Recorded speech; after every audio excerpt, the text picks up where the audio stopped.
जैसा कि आप लोग जानते हैं कि श्रीमान अश्विनी कुमार भद्र जी के कमेंट के अनुसार हमने should life insurance company limited के प्रोटेक्ट शील्ड प्लान के 3 जो ऑप्शन है अलग अलग, उनको हमने पिछली वीडियो में समझा था। 3 ऑप्शन के नाम हमारी स्क्रीन के ऊपर है। ये तीनों ही ऑप्शन हम जान चुके हैं एग्जाम्पल के साथ में, एलिजिबिलिटी क्राइटेरिया को भी। जिस वीडियो में हमने जाना है उस वीडियो का थंबनेल आपकी स्क्रीन के ऊपर है और इस वीडियो का जो लिंक है आपको आज के वीडियो के डिस्क्रिप्शन में मिल जाएगा। आज का वीडियो एंड तक देखने के बाद ये वीडियो जरूर देखिएगा, इसी तरीके से आपको प्लान का पूरा इन्फॉर्मेशन मिल जाएगा। इसी बात पे वीडियो को लाइक भी कर दीजिएगा। हेलो एवरीवन, बहुत बहुत स्वागत है आप सभी का। आप देख रहे हैं यू द रियल। मैं हूं आपका अपना निजी सलाहकार अमित राज शर्मा। तो सबसे पहले हम should life insurance company limited के प्रोटेक्ट शील्ड प्लान के ग्रेस पीरियड को समझेंगे। अगर आप मासिक किस्तों में प्रीमियम पे कर रहे हैं तो आपको 15 दिन का ग्रेस पीरियड मिलता है। अगर आप सालाना, छमाही, तिमाही प्रीमियम पे करते हैं तो 30 दिन का ग्रेस पीरियड आपको इसमें मिल जाता है, राइट। इसी के साथ में प्लान में आपको रिवाइवल पीरियड भी मिल जाता है जो कि 5 साल का है, जो कि लास्ट अनपेड प्रीमियम का जो डेट होगा वहां से शुरू होता है।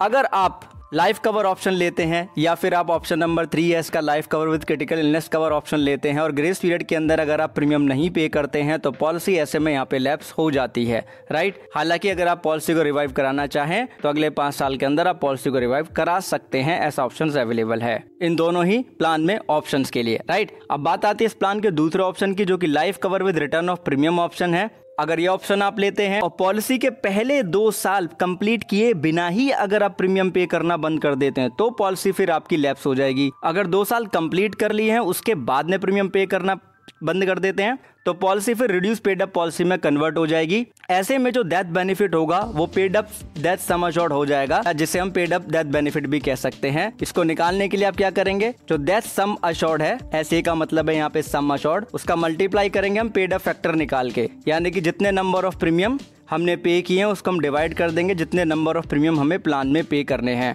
तो हमारा ऐसे paid up sum assured on death निकल आएगा, या कहें कि पेड अप डेथ बेनिफिट निकल आएगा। अब इसमें रिटर्न ऑफ प्रीमियम ऑप्शन भी इंक्लूडेड है, तो ऐसे में paid up guaranteed maturity benefit मिल जाएगा। अब गारंटेड मैच्योरिटी बेनिफिट का आप गुणा कर देंगे पेड अप फैक्टर से, यानी कि जितने नंबर ऑफ प्रीमियम आपने पे किए उसको डिवाइड कर लेंगे जितने नंबर ऑफ प्रीमियम आपको पे करने से, और उसका गुणा कर देंगे आप गारंटेड मैच्योरिटी बेनिफिट में, तो paid up guaranteed maturity benefit आ जाएगा। अब ये जो गारंटेड मैच्योरिटी बेनिफिट है वो क्या है, वो टोटल पेड प्रीमियम जो आप पे करेंगे। और रिड्यूस पेड अप पॉलिसी का जो फैसिलिटी है वो केवल life cover with return of premium option के साथ नहीं है, यानी कि ऑप्शन नंबर 2 के साथ ही। अब कैलकुलेशन को समझने के लिए हम यहाँ पे उदाहरण ले लेते हैं। मान लेते हैं श्रीमान ए है जिनकी आयु 35 साल की है, 30 साल का वो पॉलिसी टर्म लेते हैं और प्रीमियम पेमेंट टर्म मान लो यहाँ पे वो रेगुलर ले लेते हैं, यानी कि 30 साल का ही प्रीमियम पेमेंट टर्म ले लेते हैं। बेसिक सम अश्योर्ड मान लो 50 लाख रुपए का उन्होंने ले लिया और एनुअलाइज्ड प्रीमियम 26,633 रुपए का उन्होंने पे किया। अब ये जो उदाहरण ले रहा हूँ यहाँ पे, इसमें आप बस रिड्यूस पेड अप पॉलिसी के बेनिफिट ही कंसिडर कीजिएगा, बाकी और कुछ नहीं, राइट।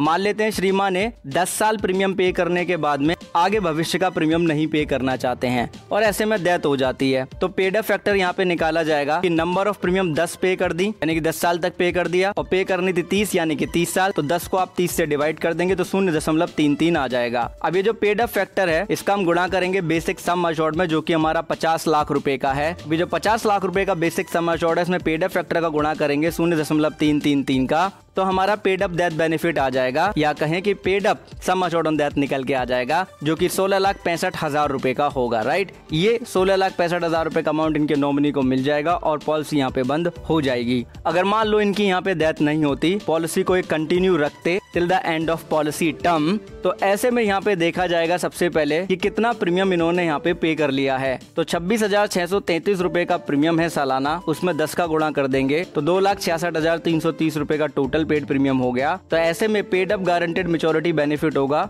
2,66,330 रुपए, राइट। 2,66,330 रुपए में गुणा कर देंगे 0.33 का, यानी कि पेड अप वैल्यू फैक्टर का, तो 88,687 रुपए 89 पैसे का अमाउंट ये हो जाएगा, राइट, जो इनको मिल जाएगा और पॉलिसी बंद हो जाएगी। अब इसी के साथ life cover with return of premium option में आपको सरेंडर फैसिलिटी भी मिल जाती है, यानी कि अगर आप ये ऑप्शन लेते हैं ऑप्शन नंबर 2 तो आप पॉलिसी को सरेंडर भी कर सकते हैं। हम यहाँ पे सेम ही उदाहरण ले लेते हैं यहाँ पे, राइट, और मान लेते हैं कि श्रीमान ए जो है पॉलिसी के 10 साल कंप्लीट होने पे पॉलिसी को यहाँ पे सरेंडर करना चाहते, तो ऐसे में यहाँ पे निकाला जाएगा गारंटेड सरेंडर वैल्यू। जी का मतलब है गारंटेड, एस का मतलब है सरेंडर, वी का मतलब है वैल्यू। तो गारंटेड सरेंडर वैल्यू फैक्टर हो जाएगा यहाँ पे 60% का, कैसे आया आगे आपको बताऊंगा। और 10 साल में जो टोटल पेड प्रीमियम हो गया वो 2,66,330 रुपए का हुआ। अब 2,66,330 रुपए का हम यहाँ पे 60% निकालेंगे तो हमारा जी का मतलब है गारंटेड, एस का मतलब है वैल्यू, एस का मतलब है सरेंडर, सॉरी जी का मतलब है गारंटेड, एस का मतलब हो गया सरेंडर। तो गारंटेड सरेंडर वैल्यू आ जाएगी 1,59,798 रुपए का, जो कि इनको एज ए सरेंडर वैल्यू मिल जाएगा अगर ये पॉलिसी के 10 साल बाद पॉलिसी को सरेंडर करते हैं। अब गारंटेड सरेंडर वैल्यू जो आपको मिलती है वो आपको life cover with return of premium option के साथ ही मिलती है। बाकी जो 2 ऑप्शन बचते हैं उसमें आपको पॉलिसी कैंसिलेशन वैल्यू देखने के लिए मिलती है। अगर आप 2 साल प्रीमियम पे कर चुके होते हैं और उसके बाद प्रीमियम नहीं पे कर पाते हैं तो आपको पॉलिसी कैंसिलेशन वैल्यू मिल जाएगी, लेकिन वो मिलेगी केवल limited premium payment term option के साथ में और प्लान के ऑप्शन नंबर 1 और ऑप्शन नंबर 3 के साथ में, राइट।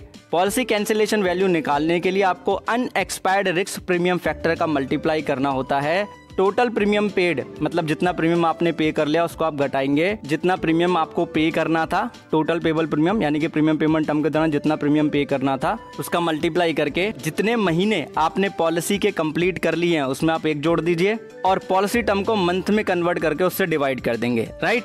तो पॉलिसी कैंसिलेशन वैल्यू यहाँ पे निकल के आ जाएगी, ओके जी। और policy cancellation value option number 1 और ऑप्शन नंबर 3 के साथ ही है। अब हम यहाँ पे एग्जांपल ले लेते हैं जिससे कि हम पॉलिसी कैंसिलेशन वैल्यू निकाल सकें, राइट। हम मान लेते हैं श्रीमान बी हैं जिनकी आयु 30 साल की है, उन्होंने यहाँ पे पॉलिसी टर्म लिया 30 साल का और ऑप्शन नंबर 3 वो यहाँ पे ले रहे हैं life cover with critical illness और बेसिक सम अश्योर्ड ले रहे हैं वो यहाँ पे 1 करोड़ रुपए का। 30 साल के पॉलिसी टर्म के साथ में जो प्रीमियम पेमेंट टर्म ले रहे हैं वो 15 पे यानी कि 15 साल का प्रीमियम पेमेंट टर्म उन्होंने लिया। तो ऐसे में जो सालाना बेसिक प्रीमियम पे करना होगा वो 24,963 रुपए का पे करना होगा और जो क्रिटिकल इलनेस का कवर होगा वो बेसिक सम अश्योर्ड का 10% होगा यानी कि 10 लाख रुपए का यहाँ पे इनका कवर हो जाएगा। अब हम यहाँ पे मान लेते हैं कि श्रीमान बी पॉलिसी के 10 साल कंप्लीट होने के बाद में पॉलिसी को नहीं चलाना चाह रहे हैं, राइट, यानी कि पॉलिसी कैंसिलेशन वैल्यू लेना चाह रहे हैं। तो सबसे पहले हम ये देखेंगे कि कितना प्रीमियम यहाँ पे कर दिया। तो 24,963 में हम 10 का गुणा कर देंगे तो 2,49,630 रुपए का टोटल पेड प्रीमियम हो गया। अब इसमें हम 15 का गुणा करेंगे क्योंकि 15 साल का प्रीमियम पेमेंट टर्म है। किसमें करेंगे 15 का गुणा? सालाना बेसिक प्रीमियम में, जो कि 24,963 है। तो जो प्रीमियम पे करना था प्रीमियम पेमेंट टर्म के दौरान वो 3,74,445 रुपए का होगा। और अनएक्सपायर्ड रिस्क प्रीमियम फैक्टर यहाँ पे 60% का होगा। कैसे आए आगे बताएंगे। कितने साल कंप्लीट करें यहाँ पे 10 यानी कि 120 महीने कंप्लीट कर लिए, उसके बाद में पॉलिसी को कैंसिल करना चाहते हैं। पॉलिसी टर्म था यहाँ पे कितना 30 साल का, 12 से गुणा कर दीजिए तो 360 महीने हो जाएंगे पॉलिसी टर्म की अगर मंथ में कंप्लीट कर लेंगे तो, ठीक है जी। अब हमें यहाँ पे वैल्यू सारी पता लग गई है हमारे पास है। तो जो पॉलिसी कैंसिलेशन वैल्यू का जो फॉर्मूला है जो इस समय हमारी स्क्रीन के ऊपर है इसमें हम सारी वैल्यू रख देंगे, राइट।